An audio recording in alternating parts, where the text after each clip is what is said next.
ఈరోజు special egg biryani. Egg biryani అంటే eggs కావాలి కదా, సో ముందుగా బాయిల్ చేసి రెడీగా పక్కన పెట్టుకోవాలి.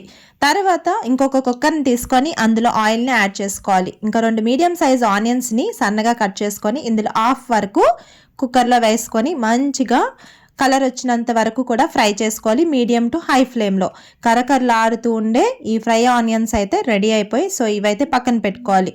తర్వాత సేమ్ అదే కుక్కర్లో కొంచెం సాల్ట్ అలాగే పసుపు కారం యాడ్ చేసుకొని ముందుగా బాయిల్ చేసిన ఎగ్స్ని ఈ విధంగా గంటలు పెట్టి ఇందులో యాడ్ చేసి మంచిగా ఫ్రై చేసుకోవాలి.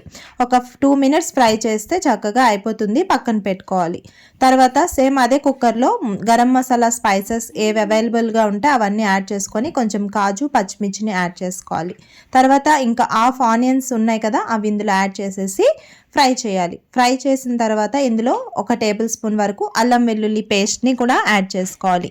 యాడ్ చేసి ఇంక ఇందులోనే మంచిగా ఫ్రై అయిపోయింది అనిపించినప్పుడు 3 టమాటోలను తీసుకొని చక్కగా కట్ చేసి ఇందులో యాడ్ చేసేసుకోవాలి. ఫ్రై అయిపోయింది అనిపించినప్పుడు ఇందులో సహీ బిర్యానీ మసాలాని నేను యాడ్ చేసుకుంటున్నాను.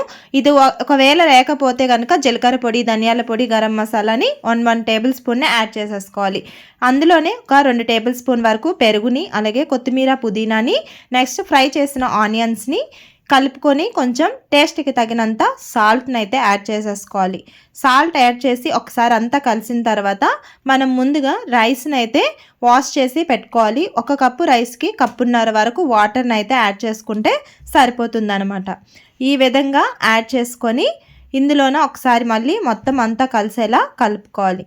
కలిపిన తర్వాత ఆల్రెడీ మనం 1 కప్పుకి 1.5 కప్పు అని చెప్పాను కదా, వాటర్ని యాడ్ చేసేసుకొని ఇందులోనే ఇప్పుడు ఎగ్స్ని పెట్టుకోవాలి. ఎగ్స్ కూడా వేసి దీని మీద మళ్ళీ ఫ్రైడ్ ఆనియన్స్ని యాడ్ చేసుకోవాలి. పుదీనా కొత్తిమీరని కూడా యాడ్ చేసుకొని మూత పెట్టి ఒక 3 విజిల్స్ వచ్చిన వరకు వెయిట్ చేయాలి. 3 విజిల్స్ వచ్చింది అనిపిస్తే ఇంకా ఆపిన తర్వాత ఒక 5 మినిట్స్ తర్వాత ఓపెన్ చేస్తే చాలా టేస్టీ అయిన ఎగ్ బిర్యానీ రెడీ అయిపోతుంది. చూసారు కదా, చాలా సింపుల్ అంటే చాలా సింపుల్. మీరు కూడా తప్పకుండా ట్రై చేయండి. అలాగే నా ఛానల్ని మరిన్ని వీడియోస్ కోసం సబ్స్క్రైబ్ చేసుకోండి.